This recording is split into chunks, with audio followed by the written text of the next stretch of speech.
So, top 10 moves in Tekken 8 competitive. This is not about ranked. If you want like a top 10 ranked online Tekken moves list, here you go. But I'm talking about competitive offline play like majors, locals, big tournaments, etc. And the distinction here is that, first of all, an offline, there's a lot of things that you can't get away with. Like, for example, electrics are not really punishable online, but they definitely are punishable offline. But also, in an offline setting, you need to be hyper consistent. Um, if you want to get top 8, top 16 at a major, you need to go like 6-1, 7-0, like have a crazy record, doing well against players of all skill levels. And if you want to be a top level competitor, you need to have this record at almost every single major that you attend. So because of that, I've rated these top 10 moves in terms of how well they increase your control of the game, and through that, your consistency throughout tournaments. I know, just real quick, like I'm gonna get comments like, "Hey, Novak, you're not a pro. You're just a YouTuber. You don't even play ranked this season." But I feel decently qualified to talk about this. I'm obviously not the best, and there's so much I know that I don't know. But I've competed at the world stage. Like I've done well versus very respectable pro players. Mocha might be cleaning it out. Oh, but no Hold back. on. With the counter, okay. And I do well versus domestic players like here in the US as well. You are so carried, no back. Fuck you, man. So yeah. So let's talk about the best move in the game. And I think the best move in the game in competitive play is Nina's down forward 1-2. On top of that, Anna's down forward 1-2 and Paul's down forward 1. I'm just going to be grouping all these together at number 1. Why are these so good? Because they give you a stance mix-up on block and on hit. And in their own right, they are good down forward ones. They have good tracking. They have good frames. They have decent range.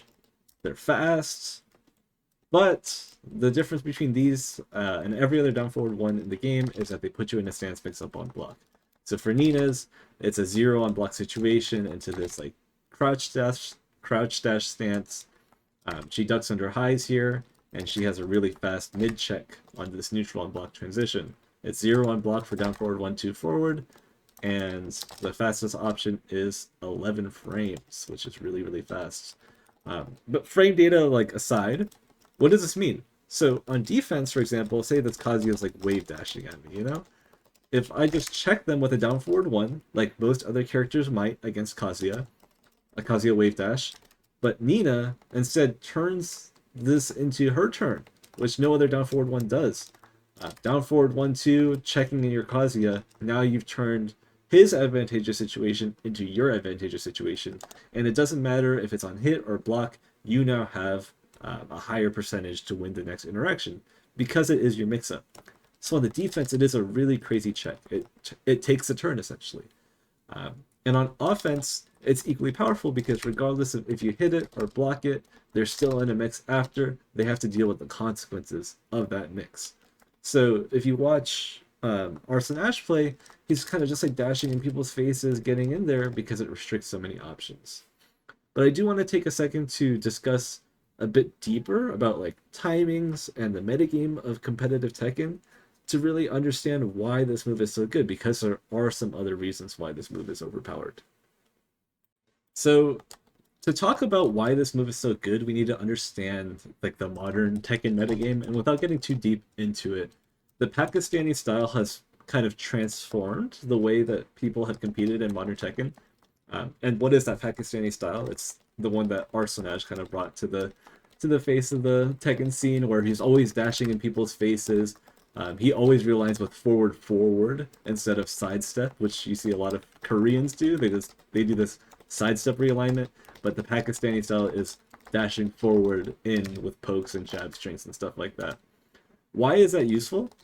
Because if you have a high coverage high poke or high jab string, and you have a high coverage mid poke, it really makes your opponent unable to operate on any timing. So this high string along with this mid string, it essentially reduces your opponent's retaliation options to movement or fast moves. They can never do like big moves against you, which is a huge benefit for this Pakistani style of always kind of running people down. And I want to talk about the timings that get restricted because of something like Nina's down forward 1-2. So in Tekken, there's 3 timings. There's the immediate timing, so I could do something like jab into jab. There's a step timing, where I could do jab into sidestep down forward 2. And there's a delayed timing, where I can do jab into sidestep into waiting into a down forward 2. So there's different reasons to operate on each of those timings. Like if you're doing immediate timings, maybe you want to stuff out a slower button. If you're doing a step timing, maybe you want to catch a jab in between the step and launch it, something like that. And if you're doing a delayed timing, maybe you want to get a nice counter hit launch by catching your opponent on and off timing. So those are like the 3 general timings that exist in Tekken 8 and Tekken in general. And the reason why Nina's down forward 1-2 is so good is it negates all of those timings. So let me just show you. I can do jab into down forward 1-2. If this opponent were to retaliate after my jab, they only have a 2-frame window to do so. Jab is +1, and down forward 1-2 is I13. So this cuts off the immediate time window to something very, very fast. If your opponent wants to evade it, they need to step a specific direction, because if they're stepping into the strong side of this move, no, they don't. First of all, they're not allowed to step, and because of that, they're not allowed to have a step timing. And finally, if your opponent just wants to block and hit you on a delayed timing, they can't really, because you've removed that delayed timing. They're in a mix-up now because you entered your stance. So there's no more delayed timing. You've replaced that with your own stance mix-up.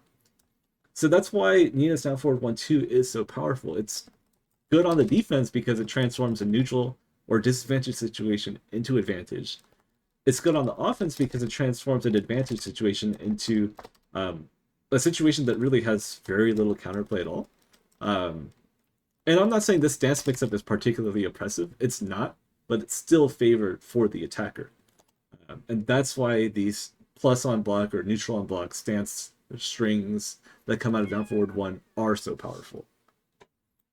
So number 2 on the list of the top 10 Tekken moves are G-clefs. So if you don't know what a G-clef is, it is a confirmable heat engaging counter hit jab.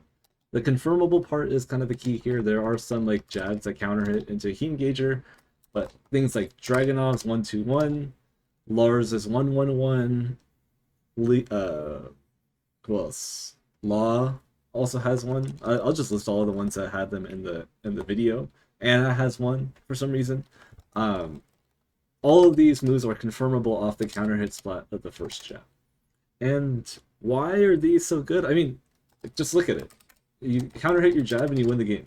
Like, you just put yourself in a very, very strong position. It heats +9. It's fast. It's the fastest move that most characters have access to. And finally, they control timings in the similar way that Nina and Anna's down forward 1-2 do. And it's because of their weird tracking. So, for example, if I do jab into 1-2,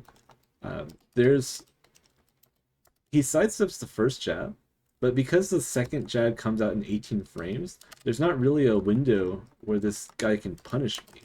Like, you might step the first jab, but how many, and sometimes maybe you'll even step both, but I'll show you why that's not important in a bit. But, you'll step the first jab, but most sidesteps take like 10 to 14 frames. What move comes out in 8 to 4 frames that will punish this in a substantial way? There's nothing. And say you go low, like you go like with a high crushing low, it's still not, you're gonna get clipped by the mid. So really, there's not a good answer to this. Sometimes, and you just saw it there, you can sidewalk the whole thing. So you can sidewalk it, but the last hit, for some reason, does that. So this is a free move. It's so good. Free move. It's -14 if you don't confirm it, but just confirm it. It's not that hard. Beats the step timing. So it's a jab. Obviously, it beats the immediate timing. It beats the step timing because it tracks. And it beats the delayed timing because if they try to punish it, they die. So these moves are just insanely high coverage. They shouldn't have realignment at all, in my opinion. I think this shouldn't happen. 1 into 1-2 Like that shouldn't happen really. But just in general, like this move or these types of moves, they win you the game on the spot if you counter hit a jab. That is already broken. But the fact that they track, realign, and if that realignment happens, it's either unpunishable or you get a heat engager that wins you the round. That's coverage that we don't really see in many Tekken 8 moves. Just a quick side note, I have a Discord and it's amazing. And it's amazing not because of me, but because of the people in it. There's lobbies, games every single day, people helping each other, doing free VOD reviews, asking questions, answering questions. Honestly, I wouldn't be making this video without them, without their encouragement. So shout out to them. The link is in the description. Please subscribe. And I have a Twitter. And just to show you like what's in my Discord, like people are just in here talking about Tekken, and all ranks are welcome, and we'd love to have you there.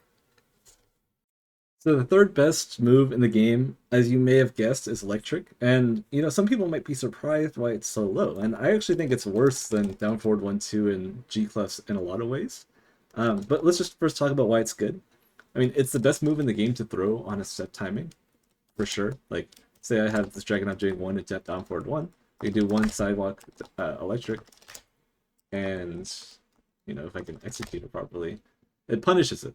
Typically, a down forward 1 whiff is not punishable. You need to be playing on this step timing to punish a down forward 1 whiff. And a lot of characters have unsafe down forward 2s. Like, you can't just, like, let's make Dragunov stop jabbing for a second. Essentially, I'm reacting to the jab and I'm going sidestep electric. I'm not confirming anything. A lot of characters do not have the option to do sidestep down forward 2 without taking like a -12 to -14 risk.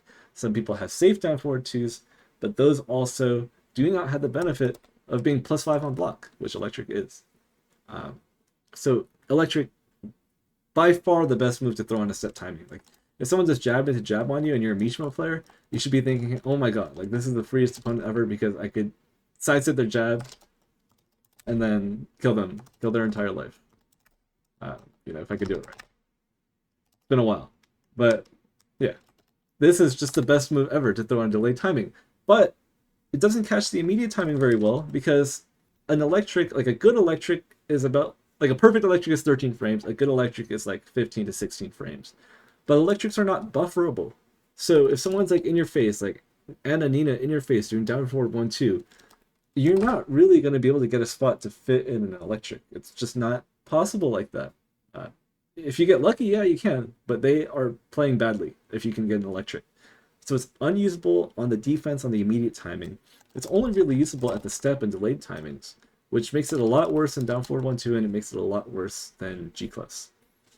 But in exchange, you know, it is an electric, so you get like 80 damage off of it. The next move I want to talk about is Brian's Neo Incinerator. This is an install move, but I'm not cheating. Like, this is the best mid in the game, but it's locked behind install, so I put it at number 4. This move is ridiculous. It's 50 damage just off the bat. He can use it like a million times in heat. Like, it uses 1 bar. Look at this. Look how much heat it's using. Nothing. And guess what? I get to keep a stack of it after heat. So is this really an install move? You decide, because Brian's install is very, very free, and this doesn't use much heat at all. But let's talk about the properties. 48 damage, wall break, insane tracking. Let's just look at the tracking property right now. Yeah, this is Dragunov, the best male sidestep in the game. He's getting homed in by the realignment on this string. That's a bit crazy. There's delay mind games that you can play with this string, where you could do like, you could just do this, you could do the knee, you could do a delayed knee, you could do just the knee, you could do the whole string, and guess what? This knee is -3. This fist is -2. This is insane, because your opponent really doesn't want to press into these strings, right? Because they don't want to get done for 48 damage. But if they do press into the string, most of the time, they can get counter hit by something fast, like a 1-2-4, back forward 3. And the frame data is also deceiving because if you played against Brian's new incinerator, you know that if you actually want your -2 or your -3, you have to mash really, really hard. If you don't mash, like if you're trying to react to the delays or the extensions, even your jab will get counter hit. So this string, it's like Anna and Nina's down forward 1-2. It gives you a turn because the string is so complex. It's not even punishable, by the way. It says -10. It's only punishable in like very, very minor situations. So essentially, it's your turn after you do this, because they're never going to guess what part of the string you're going to end on. And it's just does a million damage. I mean, what can I say? I'm not going to talk about any timing things, because like this move is pretty fast. I mean, it's not the fastest, but it's decently fast, and it's just a free mid. This is... I think it goes without saying. This is one of the best mids in the game. I want to stay on Brian for a second for the next best move, number 5, which is Brian's taunt into Heat Smash specifically. And this has nothing to do with like Heat or Heat Smash. Like if I put Heat Smash within the top 10, they would all be number 1. But this is one thing that a lot of Brian players don't actually know about. And it's the fact that taunt gives you a really, really easy Heat Smash after you do it. So I'm gonna do taunt for the first time. So let me go bind taunt. I think it's this. I'm gonna show you. Let's just count how many tries it takes for me to do taunt into Heat Smash. So taunt. I did it on the first try. Like, this is insane. This is 45 damage, by the way, on an unblockable that tracks tech roll. It tracks, like, if you've ever been against the wall versus a really good Brian, you will be holding these taunts. Like, they'll do taunt dashes, like, they'll be doing this taunt stuff, and their default wall combos, like, will set them up for it. If you tech roll immediately after their default wall combo, you're going to eat a taunt jet upper, or a taunt heat smash. Honestly, I think taunt is fine. Like, keep it in the game. It's cool. But remove this. I shouldn't be able to do this. This is ridiculous. This has nothing to do with like timings or any of the things I've been talking about in the video. Like, this is the best Okizeme move in the game now, after Yoshi's like sword sleep got nerfed and this got buffed. This actually got buffed in season 1, if you guys didn't know. The fact that the best Okizeme tool in the game that's been known to be executionally difficult is now be able to be done by me. That is ridiculous. This is, I think, an 8-frame window, by the way, to do taunt heat smash. I just missed it. The first time I've actually missed it out of every try that I've done. I'm sure you guys can tell why this is busted. Like, this floor breaks. It's an unskilled heat smash. It's fine. But just take off the ease of use of this tool. It's stupid.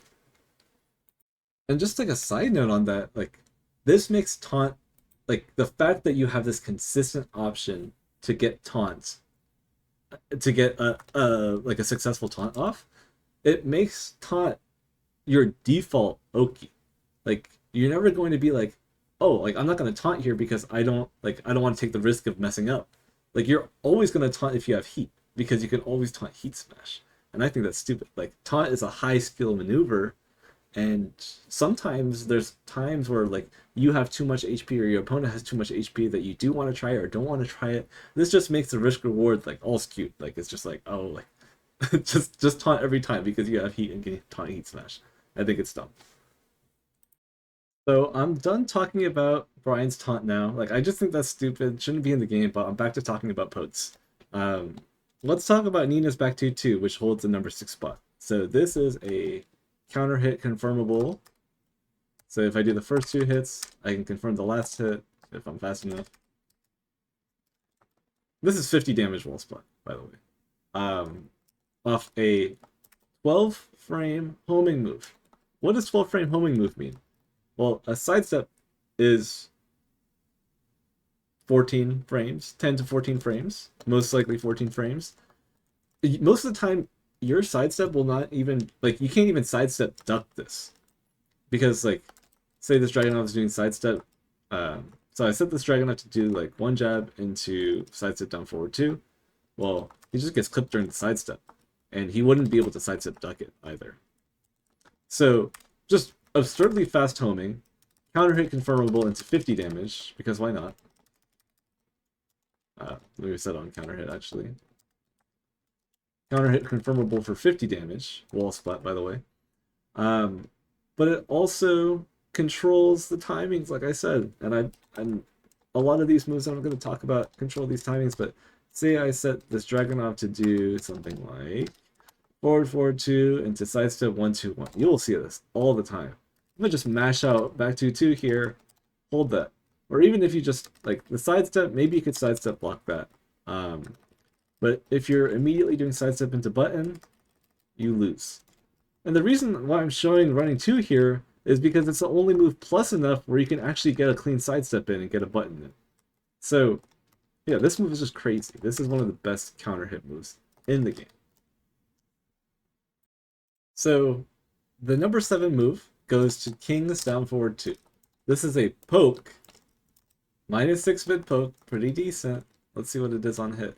I actually don't know what it is on hit.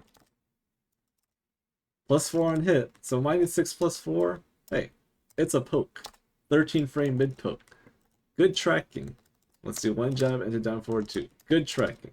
This will track anyone trying to flip sidestep left on you. But this is a poke. I-13, decent mid poke that counter hit launches. Like, this is ridiculous. I forget what the combo is. It's like this, something like that. This is one of the easiest counter hit confirms that I've seen. And it is ridiculous. It's a counter hitting mid poke. I've seen people call this the best counter hit launcher in the game, and although I think it's a little worse than Nina's back 2-2, because it's, here's me being an honest YouTuber, right? It's weak to King's weak side. You can sidestep this to the right. But, you know, if you try to punish it, like if I see you step this, I can just rip the extension and it'll track you. So, is it really linear? Who's to judge? But it is linear in technicality. And because of that, I think it's worse than Nina's back 2-2. But just talking about timings, like how are you supposed to mash against an I-13 mid poke that counter hits you? How are you supposed to do a delayed timing against an I-13 mid poke that if they rip the high, you get tracked? This move is crazy. And it is, I think King is fine, but this move keeps him viable. It's that good. After the muscle armor change in season 1, this is kind of the thing that keeps King afloat, and it is super, super strong. The next moves I want to talk about at the number 8 slot are Lydia's forward 4-2 and Reyna's forward 4-2. The one where she like advances her fist and it goes into stance. Same thing like this, +5. Reyna's is faster, it's 12 frames, but it's still +5. Anyways, these moves are stupid, but they're not as stupid as the top tier moves. Why are they stupid? You hit it, it's your turn. Block or hit. That's a common trait with almost all the moves in the top tier. And yeah, and just getting a turn from this being blocked or hit, it's crazy. I don't actually think the mix from Lydia's forward 4-2 is that great. It's like very steppable sometimes, and she has to take pretty big risks to make you not step it. But it's still your turn. They still have to guess. And at the end of the day, maybe you just press nothing. So yeah, these stances, they convert your turn. The issue is that they are very, very linear. Well, it depends on how long you hold the forward, essentially. If you delay the input, it tracks. If you do a fast input, it might not. And this mind game is the reason why these moves are a bit worse than the Nina's down forward 1-2. Or Anna's down forward 1-2, or Paula's down forward 1-2. With those moves, there is no mind game. You just press the button, but with this move, if you kind of have to read the timing. If you read an immediate timing, of course you want the fast one. If you read a delayed timing, you want the slow one. And if you make the wrong read, you're probably going to get counter hit or stepped and die. But at the end of the day, this is a move that controls space like no other. This move has crazy range. Like, essentially, it is never really your turn versus Lydia or Reyna in neutral. Because at any time they could go do this. And you are now guessing. Doesn't matter if they hit it. Doesn't matter if they blocked it. Oh, and God forbid they counter hit you with it. You are dead. Heaven and earth mix. That is crazy. But yeah, these moves are super, super good, and they definitely deserve a spot. And I just want to pause here. You can see just a common trend against most moves I'm talking about. Control is super, super important. Having a turn is important. And any move that makes it ambiguous as to whose turn it is, like for example, King's down forward 2, you never know if they're going to rip the extension, so you don't want to mash into it. All of these moves that make ambiguous or like your turn situations on block, fast, and have tracking, like these moves are ridiculous. And this is a Tekken 8 thing. I don't actually think this is like a property of many moves in Tekken 7, but in Tekken 8, it's a huge property, and that's kind of the reason why poking is so strong. It's because the pokes are so strong. Number 9 on the list. I'm just gonna do a demonstration real quick and then let a clip speak for itself. Like, this move is stupid. It's only -8 on block, I believe. Let's try. It's -9 on block. It's safe. Crushes mids, crushes highs, jumps over lows sometimes. This move is bullshit. And yeah, here's a clip from Gold that just shows why it's so busted. The loads of his own. Serva. Oh, burst under the string. So the last move I want to talk about is not a poke, it is a panic move, and it's not flash. We are talking about spin. Spin is broken, especially in the current meta of Tekken 8, where we have a +9 heat engager. Pretty much if you heat engage against Yoshimitsu, he will spin it out of anything that is not a jab or a homing move. And even your homing moves might whiff sometimes because this has backwards evasion. This is active in 3 frames. So on the 3rd frame, you're already away. So I just want to show you something. This is a +7 into jab string. +7 into jab string. That's a 3-frame gap. Look what I'm able to do. Let me just get the full combo, just so you can see just how much damage. That is ridiculous. I mean, this is kind of the thing that's keeping Yoshimitsu afloat, aside from his counter hit launchers. And yeah, it is one of the most infuriating tools to deal with in the game. It's a 3-frame evasive panic move with backwards and sidestep evasion. And yeah, I mean, you can't really... And it doesn't cost much HP. We also have 200 HP, so it costs less HP relative to Season 1. This move is dumb. Anyways, that is my list. I hope I've articulated my points well. Obviously, there's a million moves that I would put in there, but those are just the ones that I decided were top 10, and that's the order that I put them in. And I hope I articulated myself well enough to not get too many mean comments. Feel free to disagree. Tell me what you think. Just be nice. And yeah, join the Discord server. We are active as hell. We are so active nowadays. It's kind of overwhelming to me as a creator. But yeah, join it. And if you want to improve or look at high level Tekken with me, or just, hang out with cool people, just join and make sure to subscribe as well. Peace.